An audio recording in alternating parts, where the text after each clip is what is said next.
జనవరి 4న gazette రాజపత్రము అని అంటాం 4న వచ్చింది.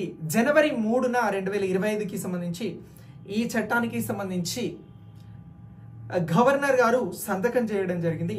2024 డిసెంబర్లో ఈ చట్టాన్ని అసెంబ్లీ తెలంగాణ శాసనసభలో ఆమోదించడం జరిగింది. సో ఇది చట్టానికి సంబంధించినటువంటి నేపథ్యం.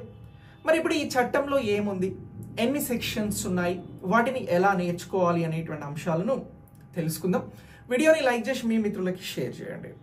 సో మీరు ఆన్లైన్లో క్లాసెస్ వినాలనుకుంటే వెంటనే రిజిస్టర్ అవ్వండి. ఐకాన్ ఇండియా యాప్ని డౌన్లోడ్ చేసుకొని క్లాసెస్ని పొందండి.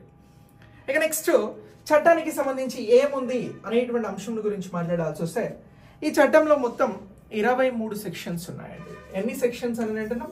23 విభాగాలు, సెక్షన్స్ ఉన్నాయి అనేటువంటి అంశాన్ని మీరు ఇక్కడ గుర్తించాల్సి ఉంటుంది. ఎన్ని అని అంటున్నాం? 23 సెక్షన్స్ ఉన్నాయి.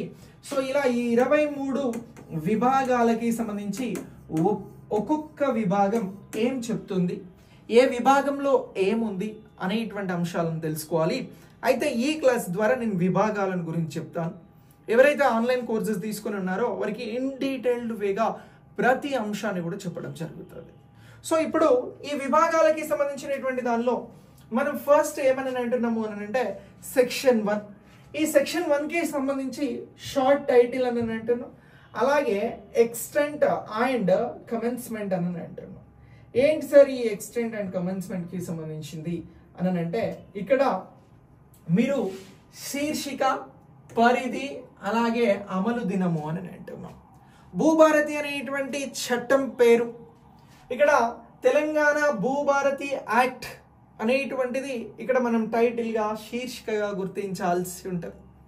సో దీనికి సంబంధించి ఎప్పుడు ఇది అమలవుతా ఉంది అని అంటే గెజిట్ వచ్చినటువంటి అంశాన్ని మనం ఇక్కడ పరిగణలోకి తీసుకుంటే జనవరి 4 అని అంటున్నాం. సో దీనికి సంబంధించి అమలు అనేది పైలట్ ప్రాజెక్ట్గా ఇది ఏప్రిల్ 14న ప్రారంభమైంది. సో ఇలాంటి అన్ని అంశాలు కూడా ఇందులో ఈ సెక్షన్లో పొందుపరచడం జరిగింది. ఏంటి భూభారతి చట్టం? సో దీనినే ఆర్ఓఆర్ యాక్ట్ అని కూడా అంటాం. సో ఇప్పుడు మనకి ధరణి అనేటువంటి పోర్టల్ని ఈ ఆర్ఓఆర్ ద్వారా రీప్లేస్ చేయడం జరుగుతోంది తెలంగాణ భూభారతి యాక్ట్కి సంబంధించి.